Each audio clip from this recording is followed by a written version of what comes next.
Hold on a second. I don't want any Gibson stand giving themselves a full-blown hernia over the title and thumbnail of this video. I know from a glance it can come off as a bit of anti-Gibson clickbait, but the point of this video isn't to just trash Gibson for no reason. The point of this video is to hopefully explain why I've been playing my LTD EC-1000T far more often than I've been playing my Gibson Les Paul Standard. Also, this is the first video with a brand new camera. My Galaxy S22 Ultra recently farted out on me, so I have since upgraded to the Google Pixel 7 Pro. So let me know what you guys think of this camera. I'm not 100% set on keeping this phone just yet. I may end up getting the S23 Ultra, but let me know what you guys think of the quality on this camera. But anywhooser, what is up guys? DenDenBMX here, and today we're going to be comparing and playing these two guitars, telling you what I do and don't like about them, listing off their pros and cons, telling you guys their deepest and darkest fantasies, airing out their dirty laundry, and hopefully not pissing off too many people. I don't have much hope for not pissing off the Gibson elitists, but hopefully some of the Gibson purists don't want to tear my head off. That there is a difference between a Gibson elitist and a Gibson purist, which we'll get into here in a second. But I do want to start this video off by saying that the Gibson Les Paul has been the literal guitar of my dreams for almost the entirety of the 27 years that I've been alive. The single cut shape is my all-time favorite guitar shape, and for the longest time I was literally saying only a Gibson is good enough. Which brings me to the Gibson elitists. Now there are lots of Gibson fans. There are a lot of them that do possess the critical thinking skills to realize that while they do love the brand, they also know it's not perfect and it does have its flaws. However, I also know that a lot of them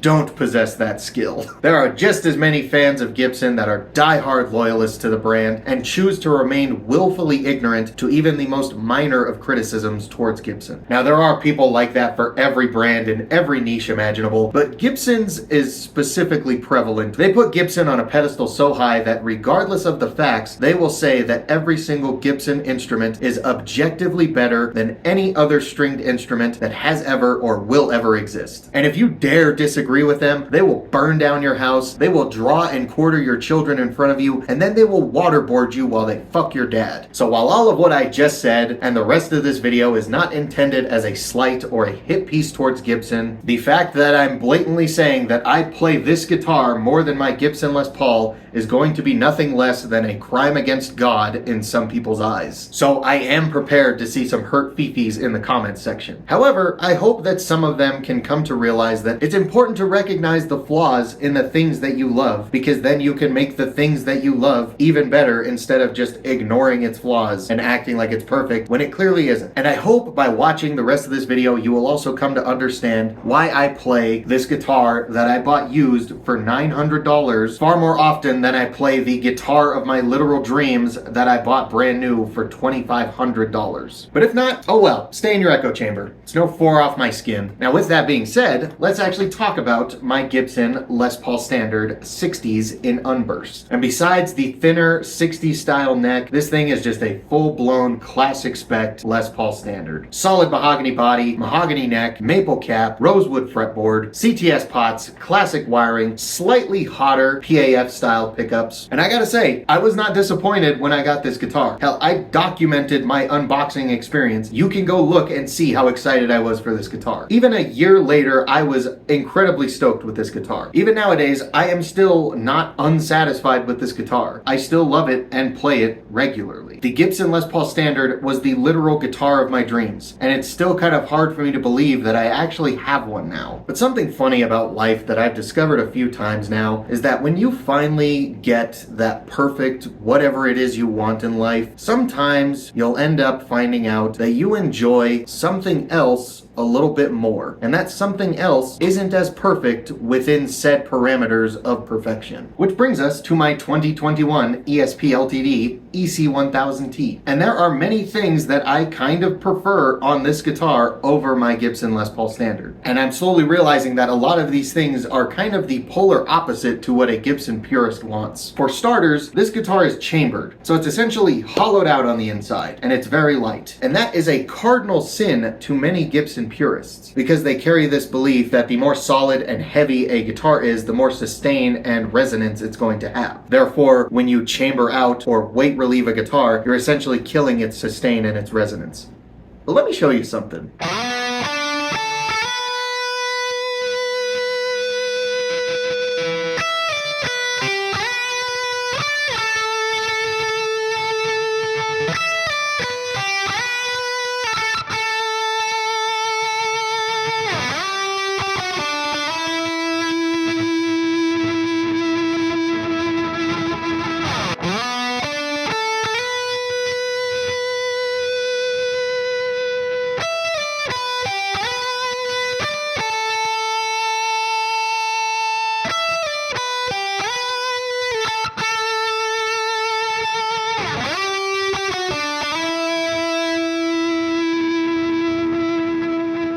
didn't change a thing on the amp for that comparison. If anything, the Gibson might have actually had a little bit of an advantage there because while I didn't change the amp, I did bump up the gain on my audio interface when I plugged the Gibson in because its passive burst buckers don't have the sheer raw output that the LTD's active Fishman Fluence pickups have. Speaking of the Fishman Fluence pickups, I absolutely love the open core classics that come in this guitar. And I know a lot of Gibson purists aren't the biggest fan of active pickups in general, and I know that one of the more popular criticisms of Fishman Fluence pickups specifically is that they're too similar to each other. And to that I say, one, the similarity is kind of the point.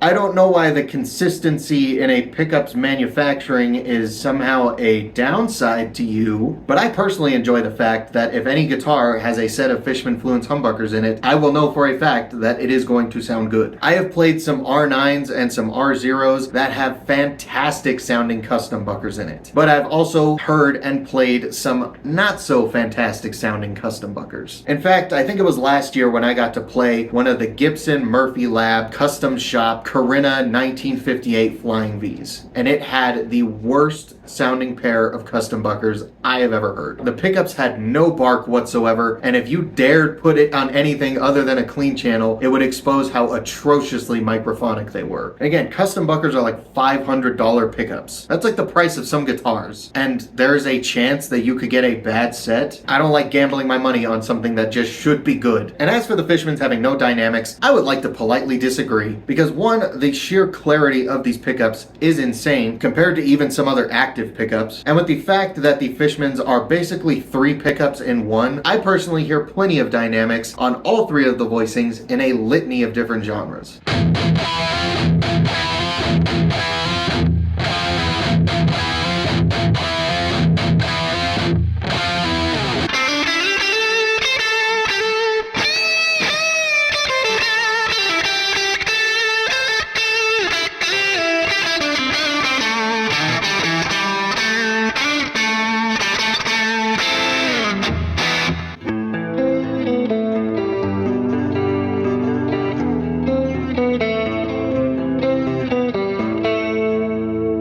Now, am I saying my Gibson sounds bad? Of course not. I am just saying that the burst buckers don't have the raw versatility that the Fishmans do. However, my particular pair of burst buckers that came in my Les Paul are very, very good at what they're designed to do. I will say some things that I don't like about the LTD is the fact that the Fishmans are like the zebra colored ones. I'd much prefer my pickups either be covered or be all black or all white. And that is a change I'm going to be making to this guitar here soon. Moving on to the finishes of both of these guitars, the Gibson has a full thickness maple cap that is flamed, and the movement on this particular cap is quite insane. There is so much movement, in fact, that at certain angles it looks like the flamiest guitar ever, and then at other angles it almost looks like a plain top. Now, the LTD does have a full thickness maple cap, but it has a flame maple veneer over it, and it still does have some movement, not as much as the Gibsons. Regardless of that, I love the flame on this particular veneer. As for the way these guitars feel to play, I vastly prefer the satin finish on the LTD over the gloss nitro on the Gibsons. Now, don't get me wrong, I love nitro, but right now the gloss finish on this Les Paul Standard is still rather sticky. It's still rather sticky and just doesn't feel as good as the satin finish on my LTD. Another thing that I vastly prefer on the LTD is while it is a set neck heel joint, they carve it out and make it real nice and smooth to where it has incredible upper fret access. Now, this is a thing that Gibson has actually done before on their access models, but they don't do it anymore, and I don't know why it's not on their modern Les Paul. Now, this is a traditional spec Les Paul, so they're definitely not going to carve this out, and it's just going to be the standard big blocky set neck thing that they do. I'm not really complaining about it on this particular guitar. I knew it was going to come with that. Regardless, I just prefer a carved out, smoother neck heel joint that has better upper fret access. Now, when it comes to the neck shapes of these two guitars, Gibson's 60s neck shape and ESP LTD's Thin U neck shape are essentially the same shape. They are very, very similar neck carves, and I both lump them together as just my favorite neck shape. So they're really kind of tied in that category. Now, these only come on the 60s Les Paul Paul Standards, but I still really need to swap out these Grovers. Now they actually stay in tune, which is a good thing, but the kidney button shape is disgusting, and it pales in comparison to the Keystone button shape. ESP LTD is well aware of this, and they are not going to disgrace any of their EC-1000 models with the disgusting kidney button shape, choosing to go instead for the superior Keystone button shape on their amazing locking tuners, which is another thing I vastly prefer on this guitar. Locking tuners should just be a thing on all higher end guitars now. It's kind of like jimping on a ballad song. It should just be there. Now the Les Paul Standard comes with a rosewood neck. This EC-1000 actually has an ebony neck to it, and I'm pretty indifferent to that. I really don't notice much of a difference in feel or sound. They're kind of tied in that category as well. When it comes to the frets, I prefer the gigantic, enormous, extra jumbo railroad tracks that come on the LTD EC-1000. I still like the medium jumbo frets that come on the Les Paul Standard, but I just prefer the way bigger frets play. I like it more for vibrato and stuff like that. This is just a little side note. While my EC-1000T does not have this feature, my EC-1000T CTM comes with stainless steel frets. They're just as big, they're just as awesome, except now they're like indestructible. And I'm giving extra merit and extra kudos to that feature because it seems like so many things nowadays are made specifically to break at a certain point so that you have to get another one. Now, all that stuff I just talked about is for me personally. These are the things that I personally prefer on my EC-1000 over my Les Paul Standard. I am not saying that EC-1000s are objectively better than Les Paul Standards for everybody. There's going to be people that prefer the more modern features, and there are going to be people that prefer the more classic traditionalist style specs. And as you can see, it's a lot of little things that I prefer, and it just kind of adds up into this death by 1,000 cuts right on the tip of the penis kind of scenario. There's nothing wrong with my Les Paul Standard. It's just that it's a very classic, traditionally spec'd guitar, and it's built like that on purpose. That's what it's supposed to be. And while the LTD still has those classic old fart dad guitar looks, it has modern day specs and quality of life features that I vastly prefer over the more traditional specs of the Gibson Les Paul. Now, I don't want Gibson to start changing the Les Paul Standard and do a bunch of goofy shit to it that no one really asked for. We have 2017 and 2018 Les Paul Standards for that. However, I think Gibson should be taking a serious look at their Les Paul Moderns, because in my mind, this is what a Gibson Les Paul Modern should be. Not a $3,000 Tesla colored Les Paul with a bunch of almost modern day features that kind of all feel like half measures that no one really asked for. Active pickups, locking hardware, easy upper fret access, stainless steel frets. Those are the things that modern day players want. Not dip switches or asymmetrical necks or taking just the littlest sliver out of this gigantic block joint. Make everything under the hood as modern as possible. And if you put them into a guitar that still has that timeless classic Les Paul look, you are going to have trouble keeping them in stock. This is the real modern Les Paul, and it's $2,000 less than what Gibson is trying to sell off as a modern Les Paul. And throughout this whole video, I forgot to mention that ESP's consistency and quality control is far better than Gibson's. It's so much better, in fact, that I have yet to play an LTD or an ESP guitar in any of their price ranges that doesn't honestly just kind of play itself. The consistency in ESP LTD's playability is really something else, and it's honestly why I love that brand so much. But I think I have yapped on quite enough for this video. The rest of this video is going to just be some plain comparisons between the two guitars, and at the end, you guys can go down there in the comments and let me know which one you think sounds better. Thank you guys so much for watching, especially if you made it this far. I really do hope you enjoyed. If you did, please let me know and help out the engagement on this video by leaving a like, leave a comment down below, give me your thoughts and opinions, share the video around, and if you regularly watch my channel and you haven't already subscribed, thanks for that, you abysmally smelly queef. We are on the road to 17,000 subs, so any support towards that would be greatly appreciated. I also want to give a huge thank you to the current channel members, Modern Balisong, Cosmic Steez, Yannick Kaminsky, and A Horse Running. If you want to join these guys, get a shout out in my longer videos, and get access to the exclusive occasional members only video, you can go down there, click that join button, become a channel member today. Tiers start as low as $3. But if you don't want to subscribe to like a monthly payment plan and you don't want all those perks, I get it. If you do want to still monetarily support the channel, but as like a one-time thing, there's that super thanks button down there. It's kind of like a little tip jar. Lastly, you can follow me on Instagram at DenDenBMX, but I am done being a tool. Once again, thank you guys so much for watching. I hope you enjoy the rest of this video. I'll see you guys next time.